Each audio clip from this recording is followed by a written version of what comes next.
So, I'm back again because it turns out I was basically wrong about everything in the previous analysis. So I wanna rectify my mistakes here. And after I give a quick review and correction of the previous analysis, I'll get into some of my theories, so maybe you don't want to watch the later half of this video. But anyways, let's start with the recap first of all. So, Xenoblade 3 takes place in the world of Ionios, which seems to be a fusion of Xenoblade 1's world and Xenoblade 2's. In this new world we have the two warring nations of Kiev and Agnes, which seem to be references to Ave and Kislev from Xenogears. So anyways, Kiev is based on Xenoblade 1's world. All the characters wear black clothings. Their technology is very mechanical in nature, and their mechs are piloted. And the three main characters from this nation are our main protagonist Noah, his childhood friends Uni and Lance. So, and on the other side we have Agnes. This is the nation that is connected to Xenoblade 2. All the characters are primarily dressed in white. Their technology is biological. By that I mean that they are blade technology, it's ether based, and their mechs are automated, so they don't have a pilot, while these over here do. And the three main characters from this side are Mio, Tyon and Xena.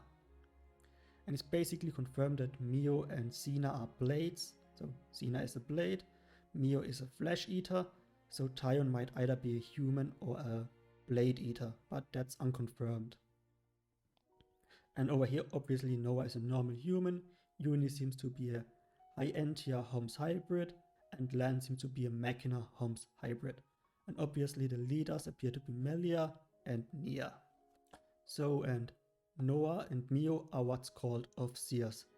They use the power of music, the flute, to help the fallen soldiers depart from the world.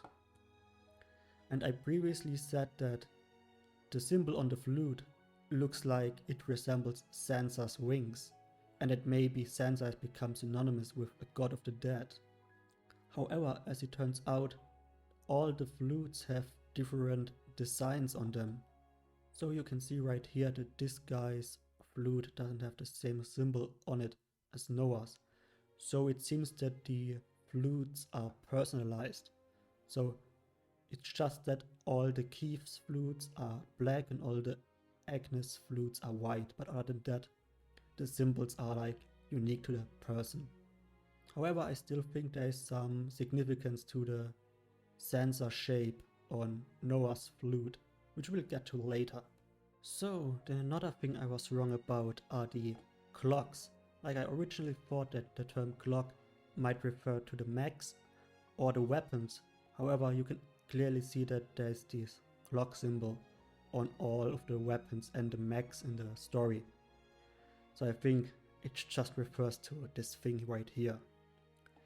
But it's not really clear what the clocks actually signify. For the mechs, it's pretty obvious that it's somehow connected to their power source, to the battery they have left. However, on the weapons, it's not so clear if it's just connected to the weapon itself, or if it somehow pertains to the life force of its user as well. So one thing that's really strange about the clocks is that they always seem to be half full. Like all the weapons of the soldiers in the entire trailer are always exactly filled to the half. And that pertains to both the soldiers of Kiev and Agnes. However, the only exception to this rule are the giant mechs used by Kiev's. So, and this mech over here also, you can just about make it out that it's also not filled to the half. So it's just like a quarter of it left, while all the other clocks in the game are always filled to the half point. Let's just go with the simplest explanation. Maybe they started out modeling all these weapons and items with a ring that's filled to the half. So now that they are almost done with development, maybe they are adjusting the meters slowly so they make sense. However, what's also very interesting about this mech is that just down here we can see what is obviously the conduit. It's a conduit shape, and this is a bit of a unique one because we can see there are these three circular structures within it, with only the lower one glowing. So this symbol is obviously a slave generator.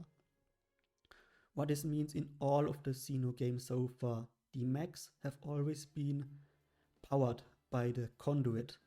So this is called the slave generator, and it serves to transfer energy between the original conduit and the mech. So this is just like a power transfer device, so to speak. So then this symbol brings me back to the other point I was wrong about. So I originally thought that the symbol on all the people of Kiev, like this mark here, represents the alliance to Kiev. Like you can see it on Noah here, and then you can also see it on Uni here, and Lance also has the symbol on his chin. However, I then noticed that this symbol is actually on all the characters of Agnes as well. Like you can just about make it out on Mio's neck here.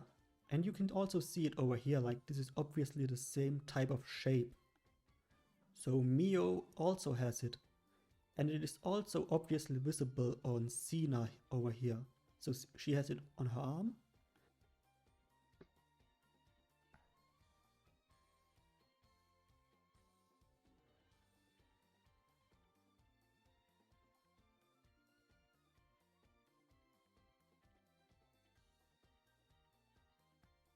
So the only character where I couldn't find the symbol is Tyon. However, I think I might have spotted it in the trailer here. So it appears that he has some sort of mark on the inside of his left hand. Conveniently, the same spot, around roughly the same spot I would say, is covered up behind his pinky here. So maybe they are hiding it for some reason. And that got me thinking that Tyon's name could also be spelled as T-Ion, which would obviously be a reference to T-Elos from Xenosaga. So Telos in Xenosaga, she's the opposite of Cosmos. So maybe Tyon over here, T-Ion, is the opposite of Noah. So that's also the obvious biblical reference, like having a mark on your right hand, while Tyon over here, if he has it on the inside of his left palm, that might represent getting nailed to the cross. So he might be like a Jesus figure. So he would be like the chaos to his cosmos, or like the telos to his cosmos. So he's like the T-Ion to the Noah. So that's just something to think about. And I will go more in depth on Noah here later. So, since every character has this shape on them, it can no longer be a reference to the nation of Kiev. So it has to symbolize something else. And then it got me thinking that the symbol looks a whole lot like the conduit shape we have over here, especially considering there are these three circular marks on the slave generator. So maybe this symbol is a slave generator, but that it pertains to humans. So the machines have a slave generator that looks like the conduit, while the humans have a slave generator that looks like this mark here, this tattoo. And that would explain why both the humans and the machines have the clocks, because they are both somehow powered by the conduit. And if that's the case, then this whole thing reminds me a whole lot of the timer on Blade Tower in Xenoblade X. So then this got me thinking what this mark could symbolize. Well, if we look at it, there seem to be these two parallel lines with these cores on them, and then there are 3 cores in the middle. And 4 of these cores, they seem to be turned off or blank, while there's a red one in the center, so that's the only active core. And of course, red is the color of Ontos' core crystal. So then it got me thinking, maybe the other cores represent the stuff that was lost in the other worlds. This core here symbolizes Shulk's world, or the Bionis, while the other core symbolizes Rex's world, or Allrest. So the parallel lines are like the parallel universes. And then the missing 2 cores here are Numa's core and Logos core. And then this red core in the middle, it's the cross section between Rex's world and Shulk's world. So it's the point that connects the two, and that would then be Ontos, the red core of the Trinity processor. So I think what's going on here is that Ionios isn't really the fusion between Shulk's and Rex's world, but rather a new world where the conduit ended up alongside Elvis or Ontos.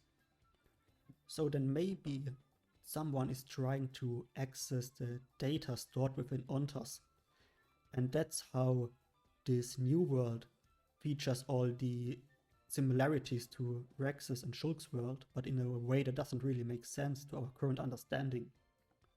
So maybe someone in this new universe plucked out all the information from the conduit, and that's how all the things in the world came to look similar to Shulk's world and Rex's world, but remixed in this really strange way.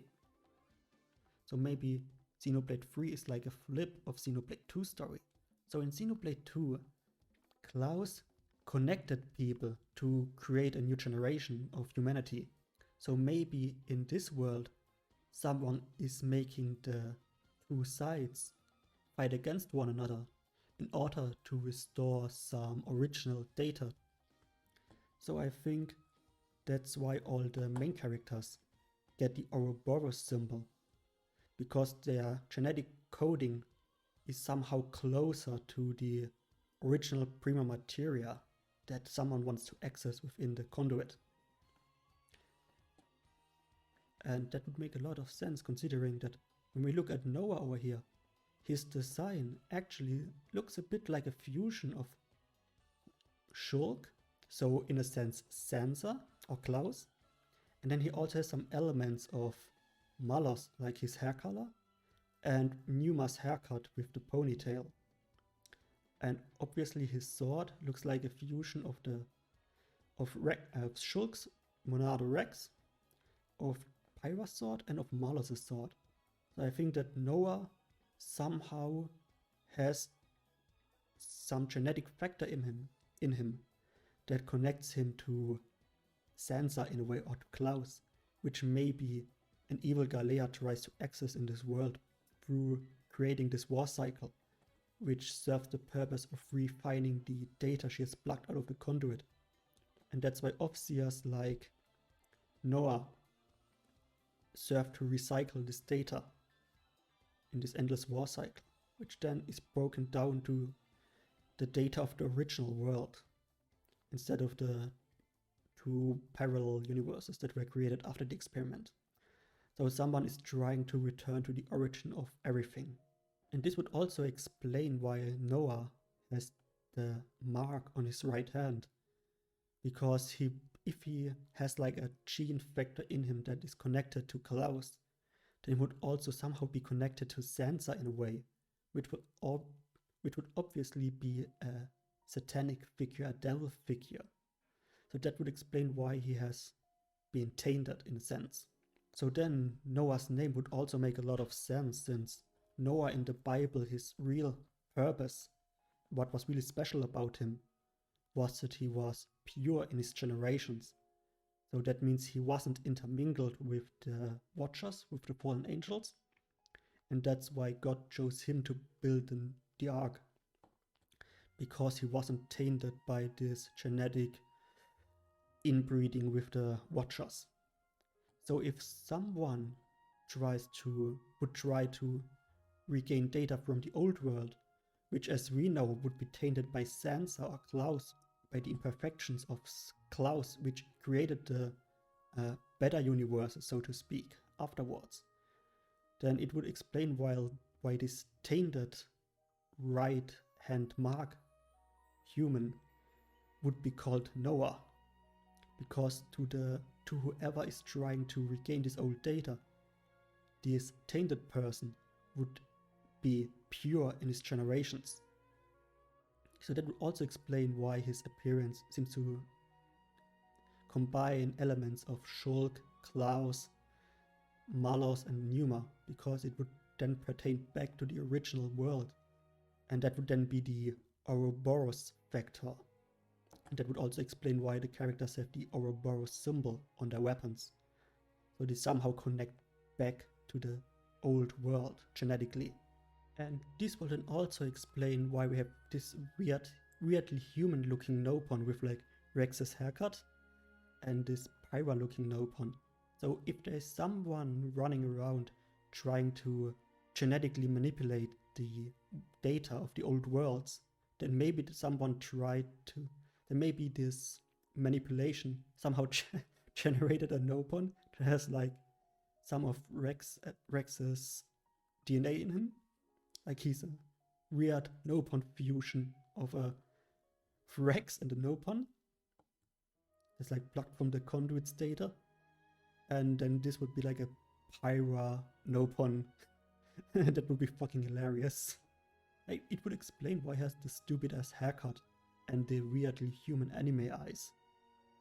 So maybe there's some really messed up, fucked up genetic manipulation going on here. So then this is a literal Rex Nopon. This is so stupid. And this would then also explain why this version of Random here looks like a mix of Random and Zeke, because it's like a literal data copy that has mixed the two together. And this would also explain why all the areas appear to be this weird mishmash between Xenoblade 1's and Xenoblade 2's world.